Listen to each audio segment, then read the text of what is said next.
마다가스카르 남부엔 1년의 절반 이상 비 한 방울 내리지 않습니다.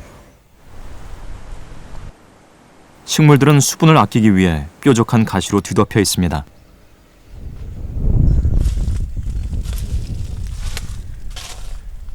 선인장숲 여기저기 무엇인가에 뜯어먹힌 흔적이 보입니다.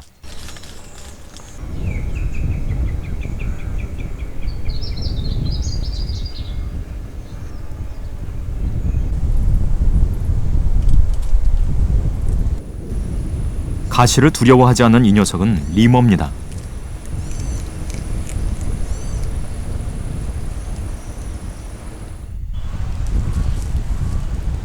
꼬리가 여우와 닮아 여우원숭이라는 별칭으로 잘 알려져 있습니다.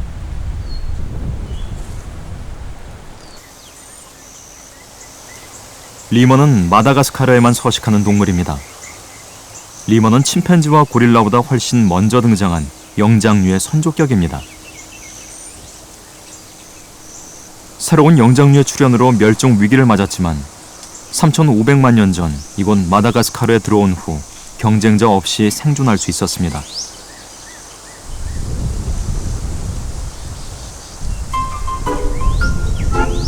리머의 한 종류인 시파칼 리머는 숲과 숲을 이동할 때 두 발을 사용합니다.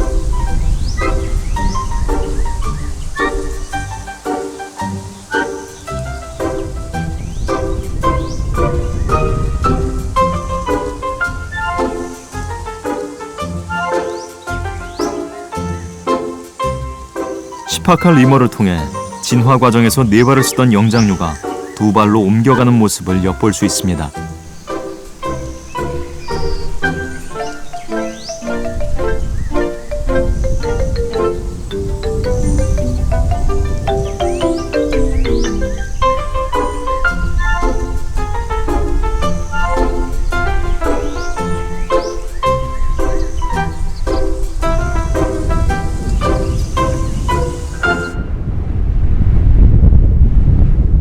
마다가스카르 남부엔 다른 곳에서 볼 수 없는 희귀한 지형이 있습니다.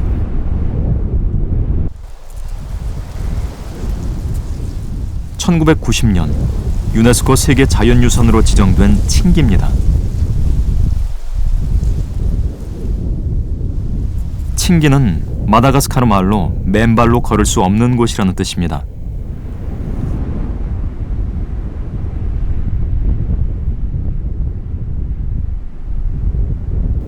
칼날 같은 돌 봉우리로 이어진 이 지형은 어떻게 형성된 것일까?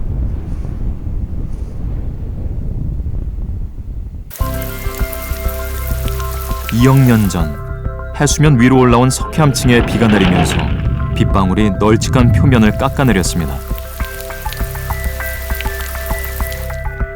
땅속에선 지하수가 깨진 틈새를 따라 흐르면서 석회암을 녹여 오늘날과 같은 칭기의 지형이 만들어졌습니다.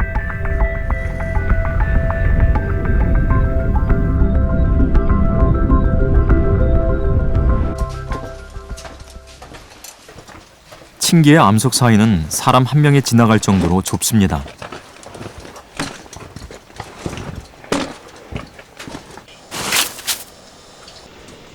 어둠 속에서 발견된 것은 동굴 기코입니다.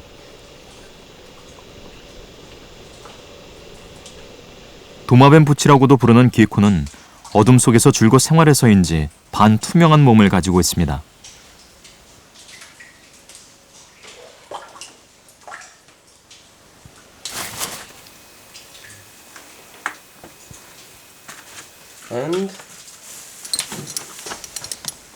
생명은 땅 속에도 있습니다. 돌을 들자 여러 마리의 개구리들이 나타납니다. 오직 이곳에서만 볼 수 있는 만텔라 개구리입니다. 매우 건조한 이곳 칭기에서 개구리는 어떻게 견딜 수 있는 걸까요? Because you see, in the rainy season, this place is full of water about 2 meters high. And from the May, it gets dry. People can walk in it sometimes. So the frogs, sometimes the crabs as well, they are hibernating here to wait for the next rain.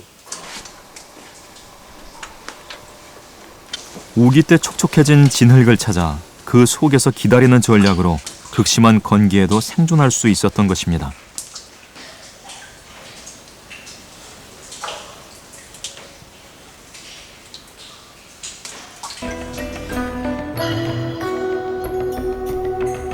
마다가스카르 섬 북쪽 인도양.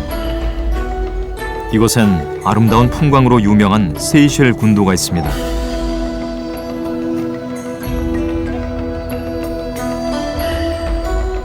얼마 전 결혼한 영국의 왕자 부부가 신혼여행을 갔다고 해서 더욱 유명해진 섬입니다.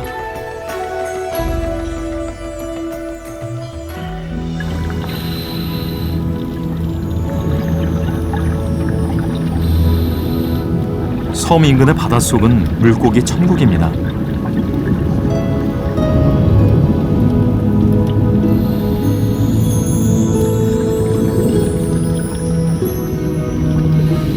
거대한 바위처럼 형성되어 있는 두께 500m의 산호초 때문입니다.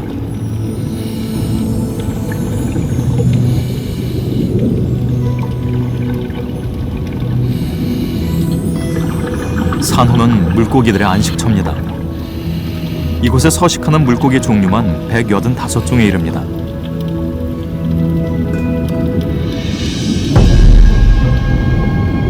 평온하게만 보이던 바닷속이 갑자기 술렁거립니다. 검은 점 산호 상어떼가 나타났기 때문입니다.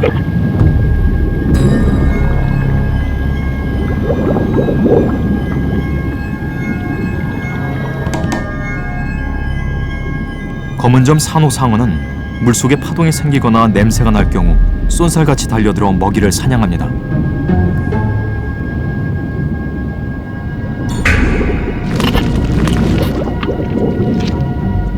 상어의 이빨은 강력합니다. 70cm가 넘는 전갱이도 한 입에 동강내버립니다.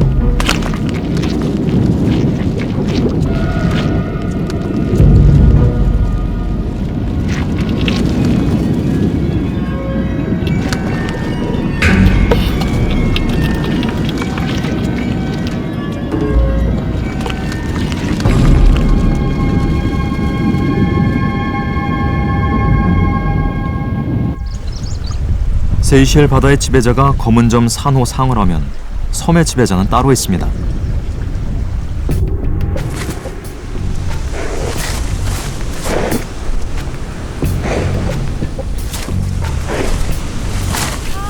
코끼리처럼 육중한 다리,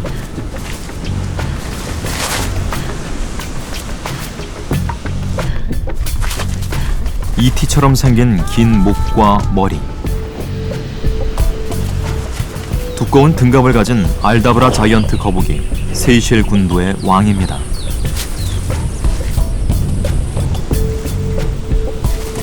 등 길이가 1m가 넘고 최대 400kg의 몸무게를 자랑하는 이 거북에게 맞설 적은 없습니다.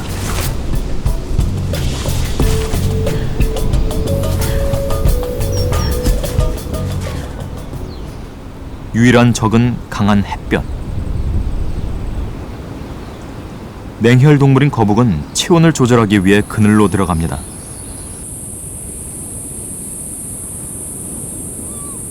천적이 없어서인지 다리, 꼬리, 머리 할 것 없이 다 드러내놓고 푹 퍼져 잡니다.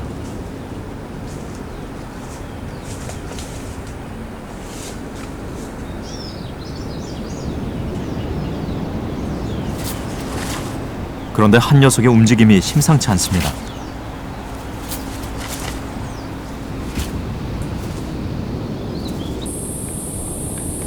잠자다 말고 한 녀석이 짝짓기를 시도합니다.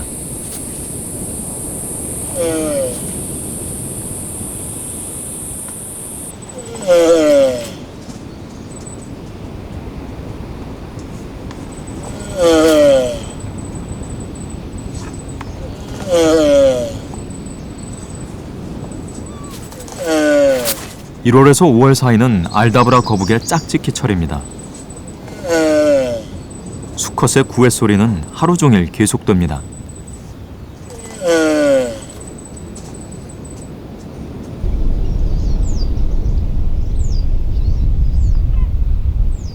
해가 떨어져 그늘이 생기면 거북들의 움직임이 부산해집니다.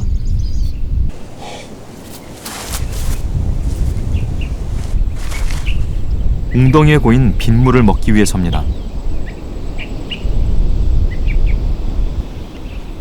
알다브라 거북은 특이하게 물을 콧구멍으로 마십니다. 웅덩이가 얕아 입보다는 콧구멍으로 먹는 것이 더 편리하기 때문입니다.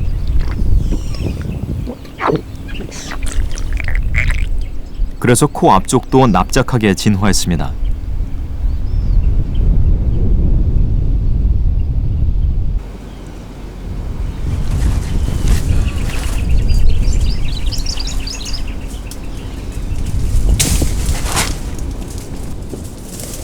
풀이 없는 건기에 대비해 이들은 한 번 먹을 때 최대한 많이 먹습니다. 몸무게의 12%까지 먹을 수 있습니다. 충분한 먹이를 몸에 비축하면 최대 1년까지 먹지 않고도 살아남을 수 있다고 합니다.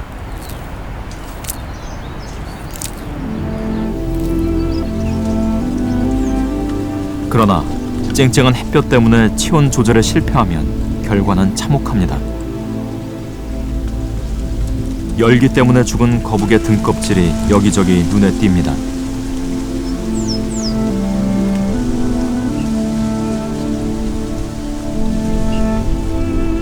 체온이 올라 힘이 빠진 거북은 산호 석회암 바위에 끼어 죽기도 합니다.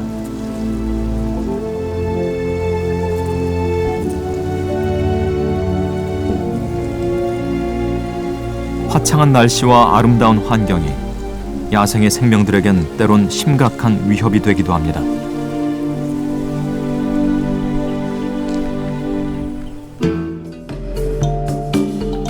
동물들 간에는 경쟁이 기본이지만 동물과 식물은 서로 공존하며 사는 경우가 많습니다.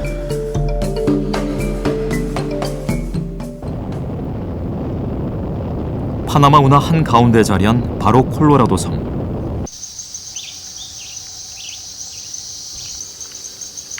이곳의 열대림은 전 세계 생물의 70%가 사는 생태계의 보고입니다.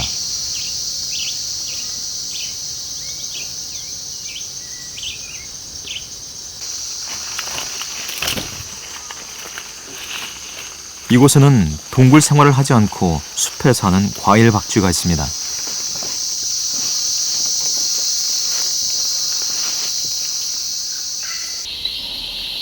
갈라테아 루트라는 식물의 나뭇잎 속에 박쥐가 살고 있습니다. 그 속은 마치 동굴처럼 어두워 박쥐들이 잘 보이지 않습니다.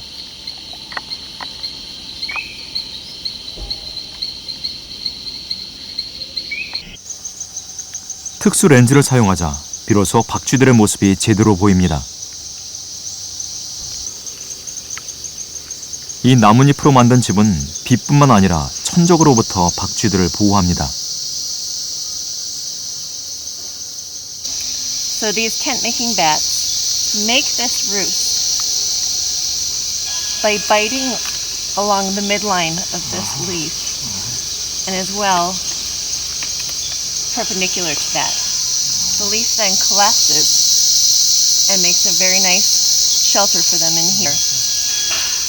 They roost right in this point in here and can stay here dry and safe.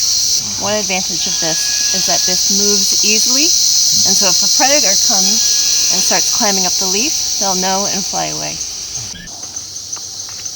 덕분에 박쥐들은 낮 동안 안심하고 휴식을 취할 수 있습니다. 박쥐는 땅에 거름을 줌으로써 식물에게 보답합니다.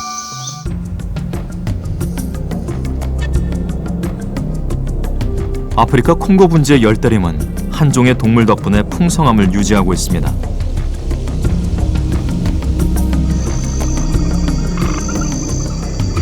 남한 면적의 24배가 넘는 광활한 나무의 숲이 펼쳐지는 곳.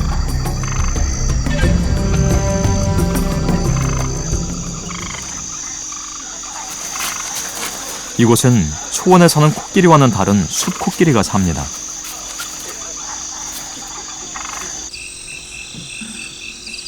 숲 코끼리는 먹이를 찾아 숲속을 하루에 40km 이상 이동합니다. 숲 코끼리는 하루에 수십 킬로그램의 나뭇잎과 열매를 먹는 대식가입니다. 먹는 식물 종류만도 100여 종에 이릅니다.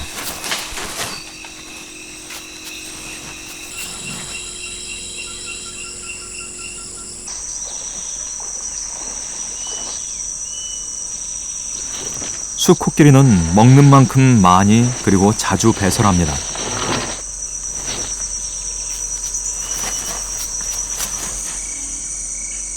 한 연구에 의하면 하루에 17번 정도 배설을 한다고 합니다. 이 배설물이 콩고 열대림의 생태에 중요한 역할을 합니다.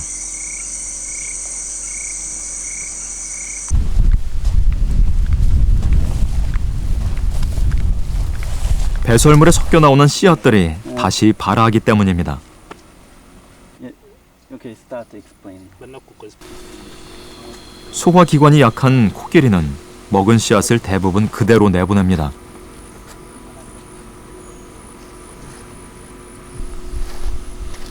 숲코끼리가 수백 킬로미터를 이동하며 퍼뜨린 수천 개의 씨앗은 햇빛과 비를 맞으며 수십 미터의 큰 나무들로 자랍니다.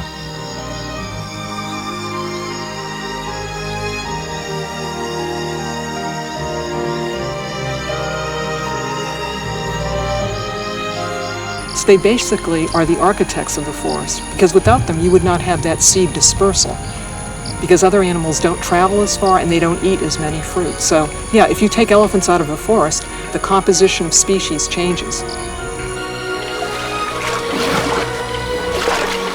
수천 마리의 숲코끼리 덕분에 콩고 열대림은 계속 살아 숨 쉴 수 있습니다.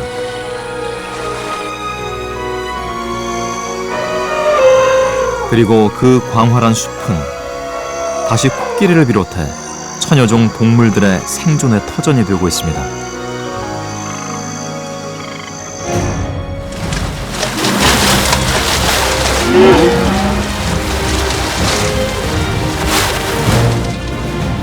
경쟁과 공존, 적응과 대결 속에 자연의 주인이 된 생명들.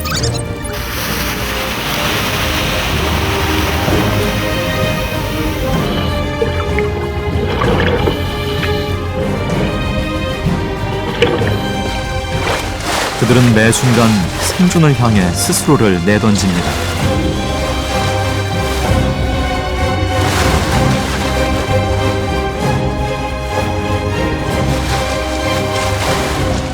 수백만 년 동안 이어져 온 생존을 위한 야생의 법칙은 지금도 계속되고 있습니다.